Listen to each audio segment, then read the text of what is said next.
Good morning.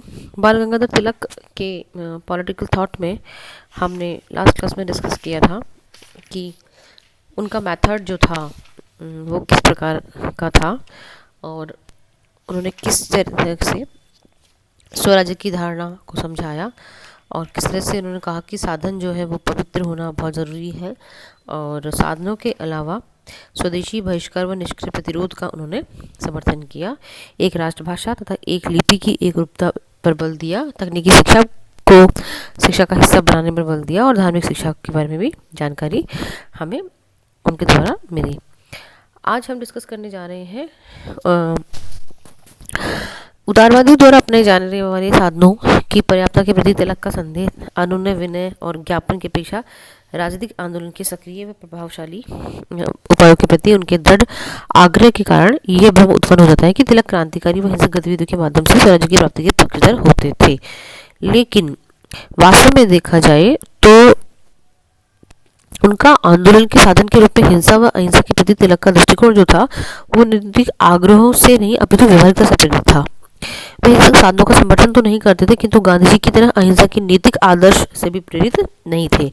उनका स्पष्ट दृष्टिकोण था कि हिंसक साधनों के माध्यम से ब्रिटिश सत्ता का भारत से उन्मूलन व्यवहारिक रूप से संभव नहीं था। अहिंसा उनके लिए एक व्यवहारिक नीति थी, नैतिक साध्य नहीं थी।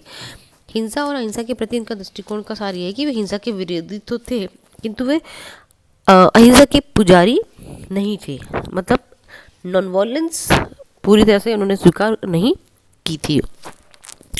तिलक एक उत्कृष्ट राष्ट्रवादी थे। वे उदारवादियों की भांति पश्चिमी विचारों, मूल्यों व संस्थाओं को भारतीय राष्ट्रवाद का आधार नहीं बनाना चाहते थे। उनकी मान्यता थी कि प्राचीन संस्कृति और मूल्यों को ही भारत में राष्ट्रवाद का सुदृढ़ आधार बनाया जा सकता है। वे भारत में राष्ट्रवाद के प्रसार के माध्यम से भारतीय संस्कृति के गौरव मूल्य को पुनर्स्थापित करना चाहते थे और भारत की प्राचीन संस्कृति विचारों को वे राष्ट्रवाद की प्रेरक शक्ति के रूप में प्रयुक्त करना चाहते थे। उनका मानना था कि शिवाजी और गणपति उत्सवों को अधिक प्रोत्साहन दिया जाए क्योंकि उनके माध्यम से भारतीय जनता वर्तमान घटनाओं व आंदोलन को ऐतिहासिक परंपराओं के संबंध से जोड़ेगी और हिंदू पुनरुत्थानवादी होने के कारण उन्होंने इस बात को स्वीकार किया कि ये त्यौहार जो है वो संकीर्ण सांप्रदायिकता को जन्म नहीं देते हैं बल्कि इन उत्सवों के माध्यम से जनता में उत्साह का संचार होता है और यह उत्सव मुस्लिम या अन्य संप्रदाय के विरुद्ध नहीं था।